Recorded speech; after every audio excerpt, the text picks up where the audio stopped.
Él gritó, «¡No estamos juntos!», frente a nuestros amigos, así que le di exactamente la realidad que quería, y su seguridad se desplomó. Hola, Reddit. Necesito desahogarme y, sobre todo, saber si fui la mala aquí. Soy Irene, 34 años, y hasta hace poco vivía en esa especie de limbo que muchas seguro conocerán, la de convivir como esposa, pero con una pareja que insiste en presentarse al mundo como si estuviera abierto a posibilidades.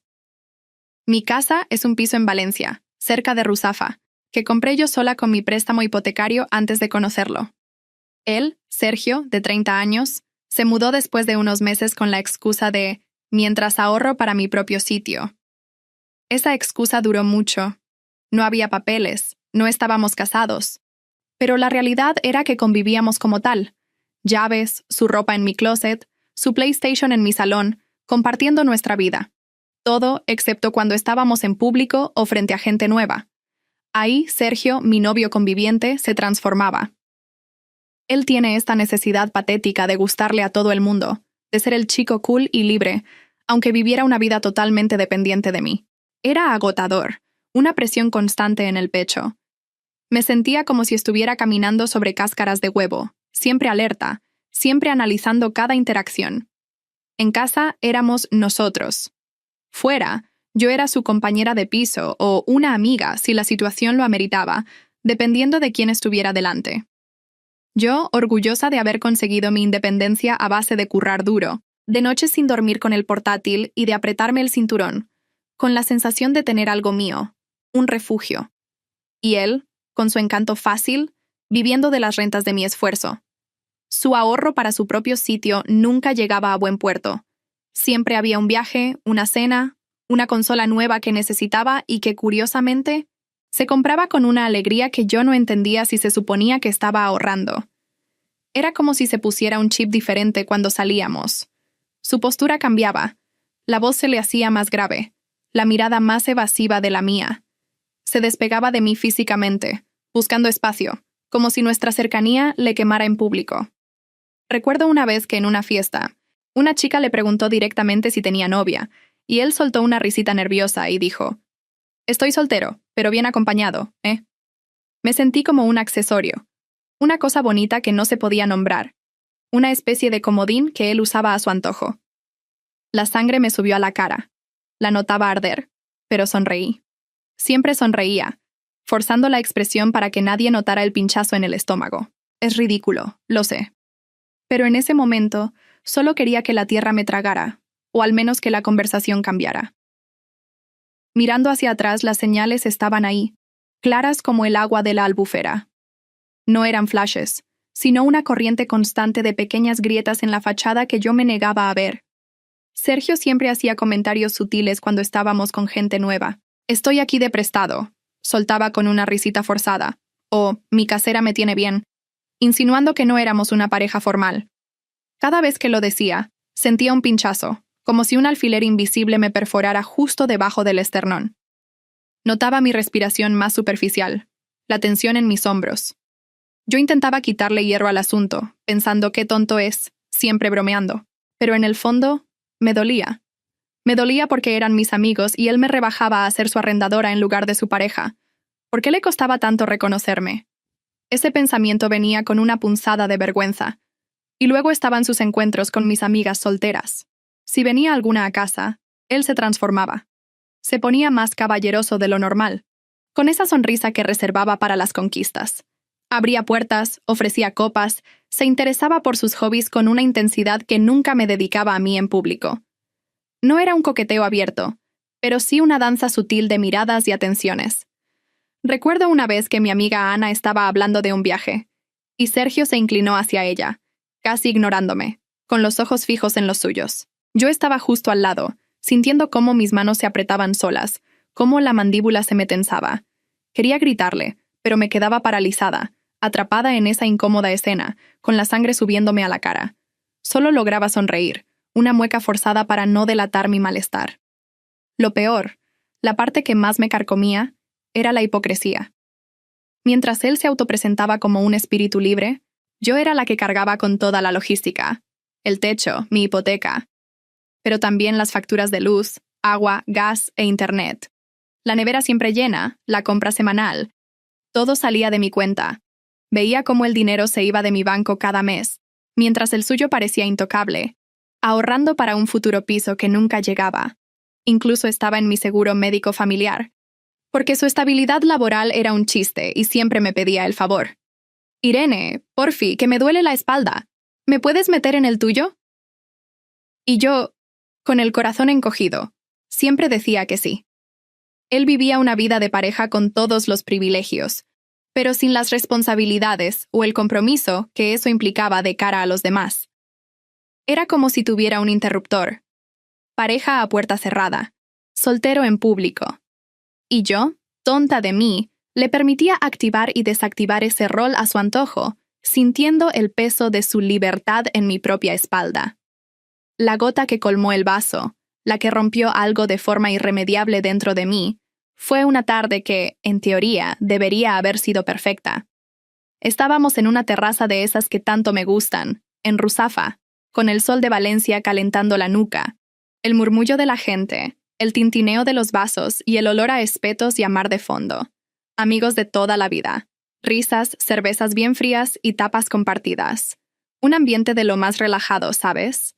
De esos momentos en los que te sientes a gusto, en tu burbuja, hasta que alguien la pincha sin piedad. Había una chica nueva en el grupo, amiga de un conocido común, y desde que llegó, noté cómo Sergio se ponía en modo conquista sin disimulo. Su voz se volvía más grave, sus chistes más elaborados, sus miradas más prolongadas. Yo, por supuesto, lo notaba. Sentía ese nudo familiar en el estómago, esa punzada de incomodidad que ya conocía tan bien. Intentaba ignorarlo, charlando con mis otras amigas, forzando una sonrisa.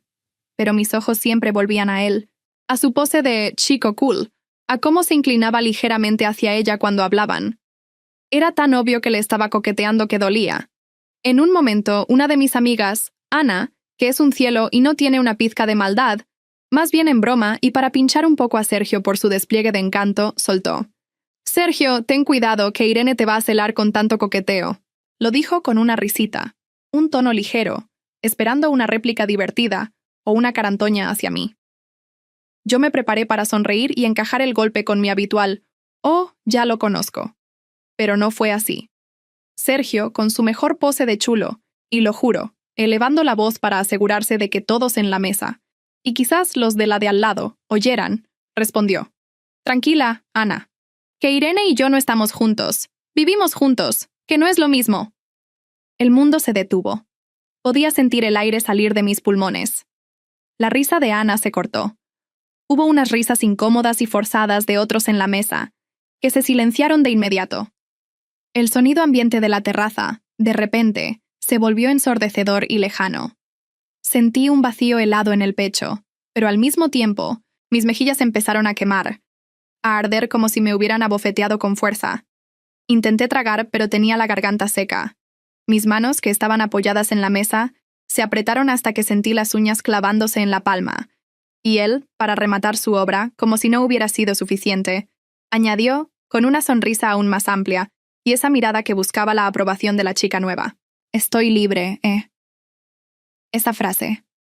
Esa maldita frase me cayó encima como un cubo de agua helada en pleno invierno, pero a la vez me prendió fuego por dentro. Me quedé helada, literalmente.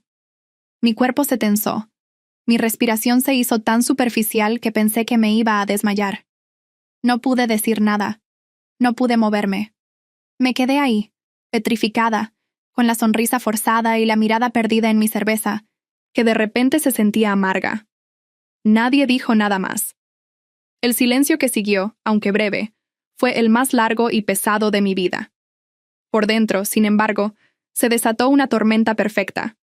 La vergüenza de haber sido expuesta así, la rabia hirviendo por la humillación pública, la tristeza por la absoluta falta de respeto, y la confusión de no saber dónde meterme.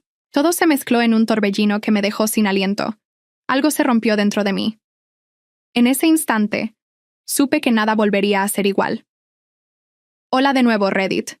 Si estáis leyendo esto, es que la historia tuvo un desenlace, aunque en la vida real las cosas rara vez son tan limpias como en las películas. Después de aquel día en la terraza de Ruzafa, cuando Sergio soltó lo de «estoy libre, algo dentro de mí no solo se rompió, sino que se recompuso de una forma totalmente diferente. Fue como si el jarrón se cayera. Sí, pero al recoger los pedazos, en lugar de intentar pegarlos igual, decidí hacer un mosaico nuevo.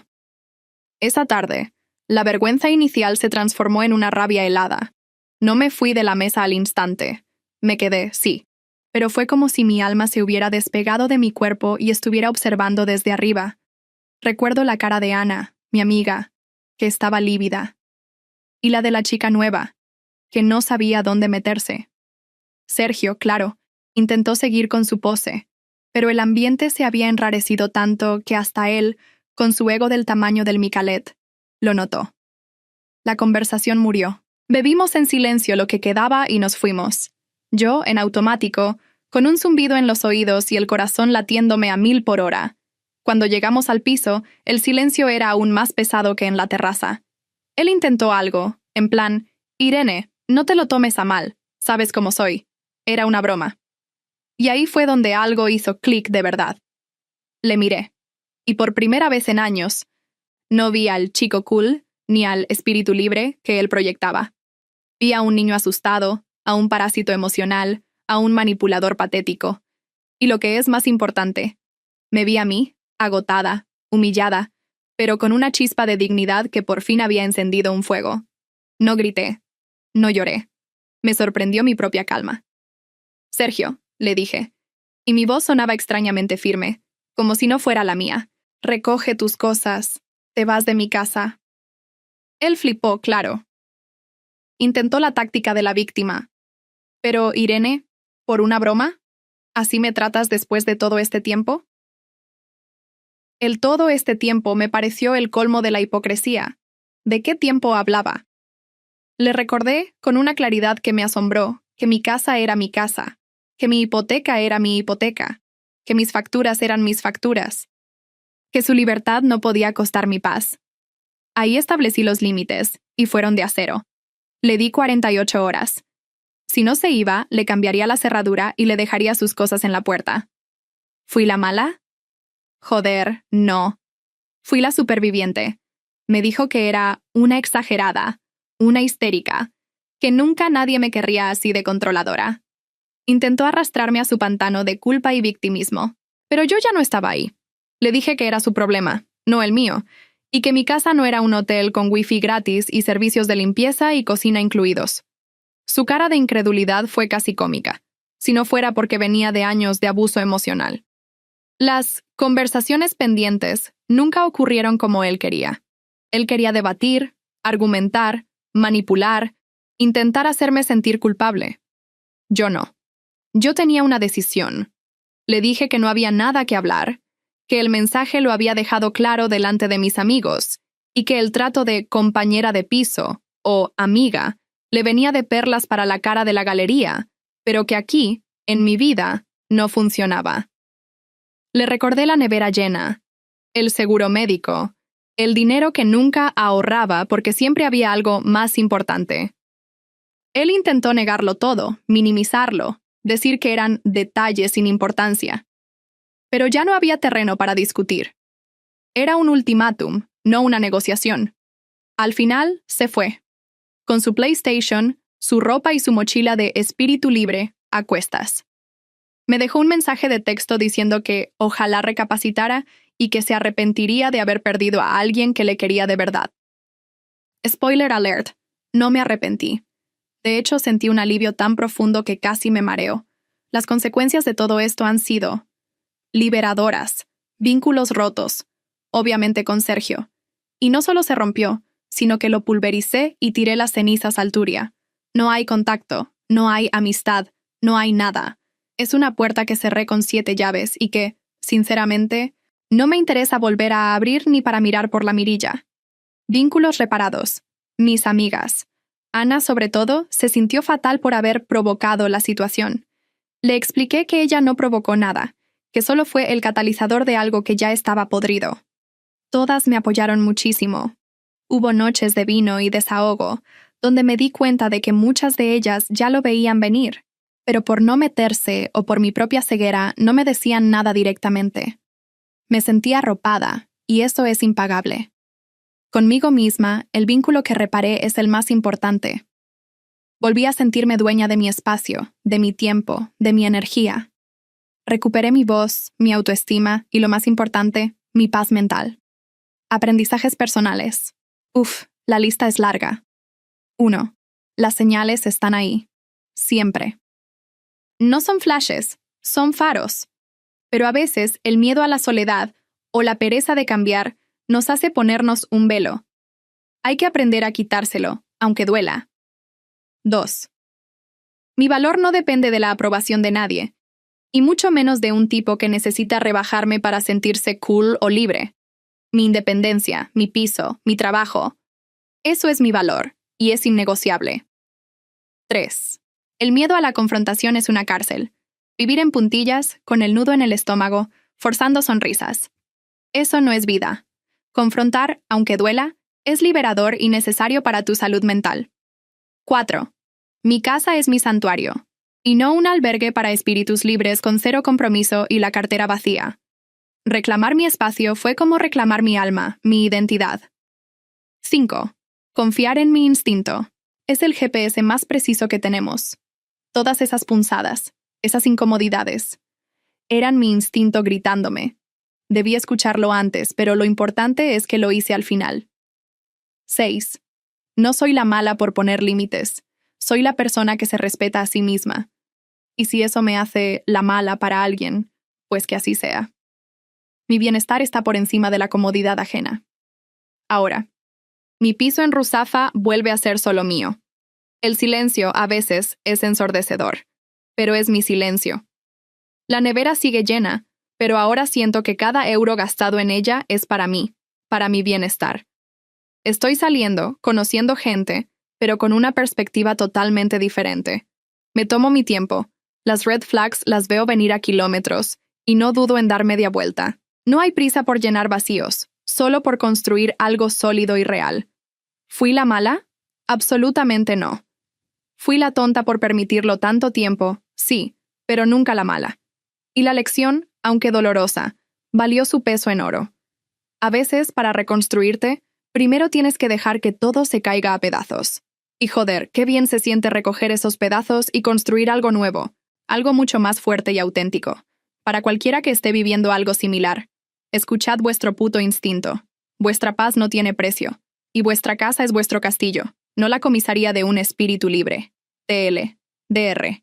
Le eché de mi piso. No hubo conversación, solo ultimátum. Me dolió, pero me liberó. Aprendí a poner límites, a escucharme y a valorarme. Mi casa es mi templo de nuevo. Y no fui la mala.